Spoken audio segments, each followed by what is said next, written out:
One grated, granted. If one grated an apple and put it into dough and it leavened it, it is forbidden. If barley fell in a cistern of water, even though it tainted the water, it is permitted. The difference between a tam nishvach and a tam nifgam. So the apples are a positive taste and they have a positive effect on the dough if they cause it to ferment.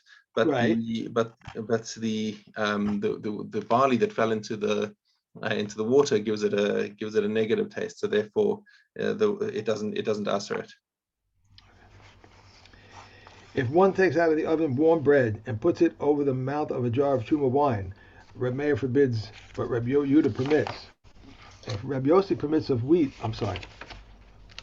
Reb Yossi permits of wheat, but forbids of barley because barley absorbs. And so the barley is more absorbent. And we actually say that the halacha is like Rabbi Yossi in this case.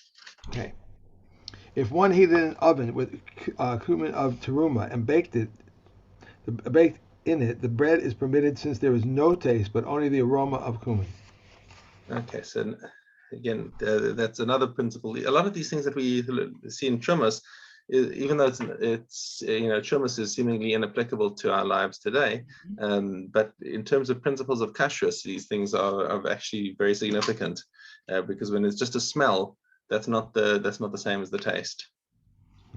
Okay, tiltan she'nafla lesoch bor shel yain. So tiltan is fenugreek and Yes. it's got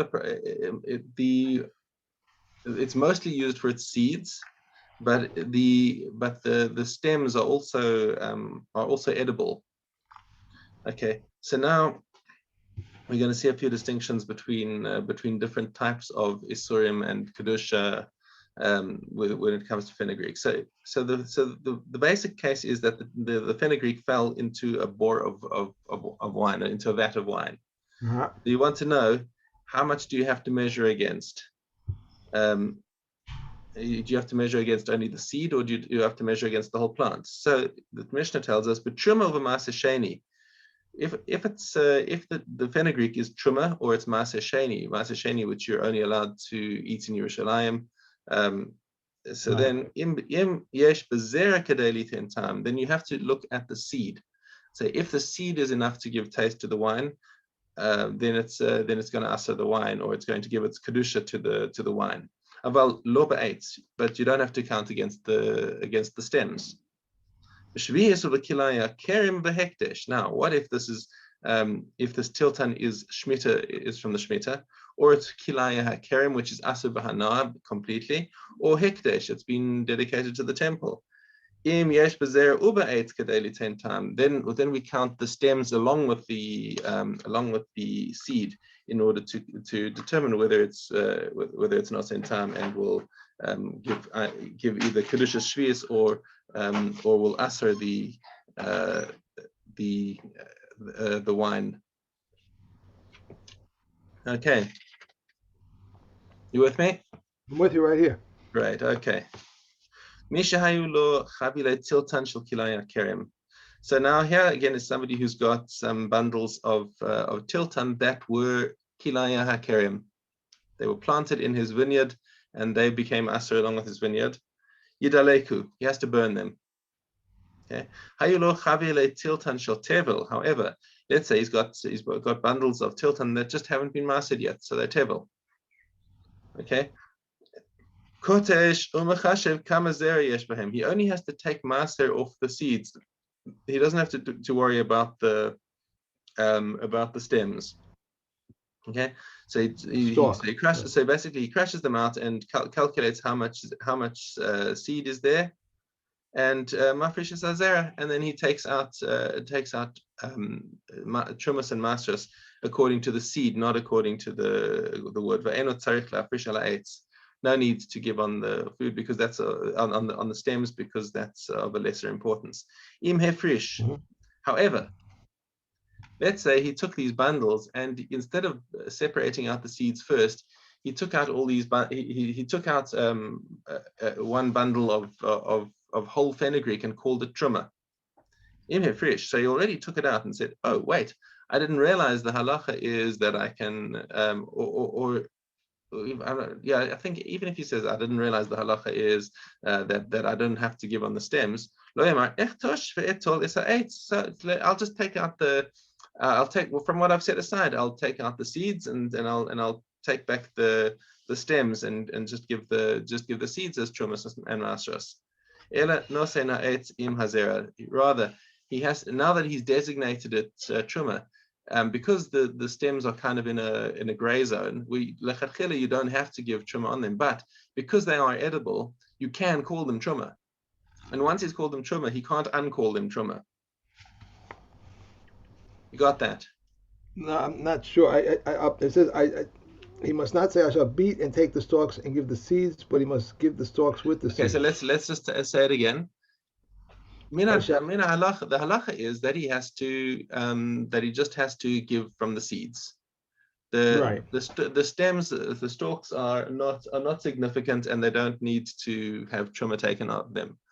So normally what he would do is he would beat out the seeds and take out the seeds and separate trumas and masras from the seeds.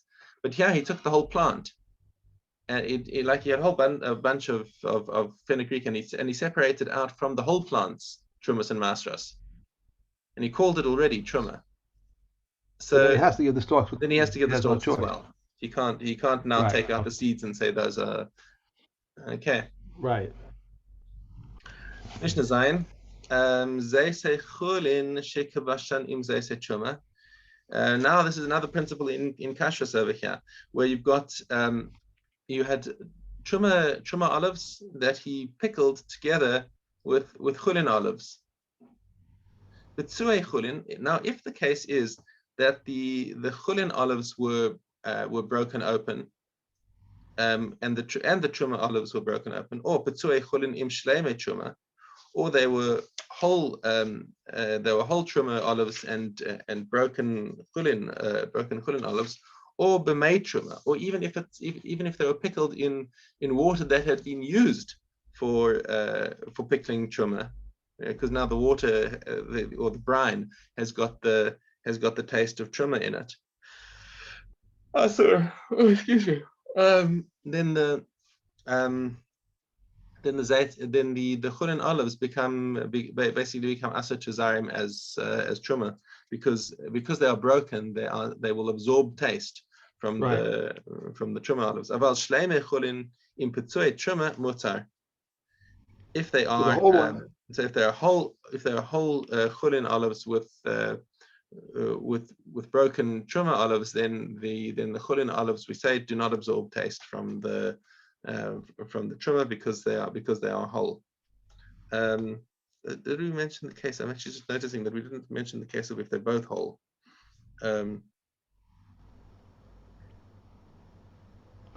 Wait, we crush whole ones of cooling. Crushed ones of cooling with whole ones of truma, or in truma water, they're forbidden. But whole ones of cooling with crushed ones of truma are permitted. Okay. Right. They don't actually mention, but it seems to make sense that if they're a whole, that would actually be a kal v'chomer, because there's no taste going out or in from either of them. So if you can somehow tell the difference between the two, like let's say you've got green olives that are truma and black olives that are chulin, and they're all pickled together in one big barrel, then you could just take them and separate them out afterwards, because you can tell which one is which. And we say that the chulin olives did not absorb the taste of the truma ones, as long as they weren't broken. Right. Okay. Okay.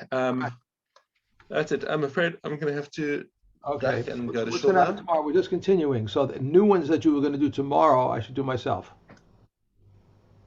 Yeah. I mean, look, we don't have any plans to meet over Shavuos. Right. So yeah, you can go ahead and do tomorrow's as well, and do all the chazaras of all the things that we had today, and tomorrow do the chazaras on tomorrow. Right. Okay. I'm sorry about Friday. This guy was supposed to come at 9 o'clock, and all of a sudden, 5 after 7, my wife